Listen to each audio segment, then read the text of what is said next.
Hello guys, Pro Kabaddi season 12కి సంబంధించి auction date అయితే ఆల్రెడీ వచ్చేసింది. ప్రో కబడ్డీ సీజన్ 12 యొక్క ఆక్షన్ మే 31 అలాగే జూన్ 1 అయితే జరగబోతుంది.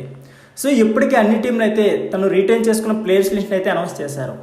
ఇకపోతే ఈసారి ఆక్షన్లోనికి ఓల్డ్ ప్లేయర్స్తో పాటు యంగ్ టాలెంటెడ్ ప్లేయర్లు కూడా రాబోతున్నారు. సో ఈసారి ఆక్షన్ అయితే చాలా రసవత్తంగా ఉండబోతుంది. సో తెలుగు టైటన్స్లో కూడా ఈసారి చాలా మార్పులు జరిగే ఛాన్స్ అయితే ఉంది. సో ఎలా చూసుకున్నా సరే నాకైతే ఈసారి మళ్ళీ తెలుగు టైటన్స్ కప్పు కొట్టే ఛాన్స్ అయితే ఆల్మోస్ట్ లేనట్టే కనిపిస్తుంది. సో వీటన్నిటి గురించి ఈ వీడియోలో చాలా క్లియర్గా మాట్లాడుకుందాం. దానికంటే ముందు మీకు ప్రో కబడ్డీ సంబంధించి చిన్న అప్డేట్ అయినా సరే నాన్ స్టాప్గా మన ఛానల్లో వీడియోస్ వస్తాయి. సో ఆ వీడియోస్ మిస్ కాకుండా ఉండాలనుకుంటే మాత్రం మన ఎల్ఫై స్పోర్ట్స్ ఛానల్ని సబ్స్క్రైబ్ చేసి రెడీగా ఉండండి.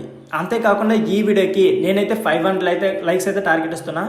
సో వీడియో చూస్తున్న ప్రతి ఒక్కరు కూడా లైక్ చేసిన సపోర్ట్ చేయండి. లేట్ చేయకుండా వీడియోని అయితే స్టార్ట్ చేసేద్దాం.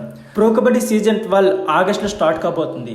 సో ఇప్పటికీ అన్ని టీంలు అయితే వాళ్ళ ప్లేయర్స్ లిస్ట్ అయితే అనౌన్స్ చేశారు. అంతేకాకుండా తెలుగు టైటన్స్ కూడా వాళ్ళ ప్లేయర్స్ లిస్ట్ అనౌన్స్ చేస్తారు. సో తెలుగు టైటన్స్లో ఈసారి పవన్ శరవత్ దాదాపుగా కనిపించడం అసాధ్యమే. అంతేకాకుండా అతనైతే రీటైన్ చేసుకోలేదు. సో ఈసారి తెలుగు టైటన్స్ యొక్క టీం ఎలా ఉండబోతుందో మరికొన్ని రోజుల్లో మనకి క్లియర్గా అర్థమవుతుంది.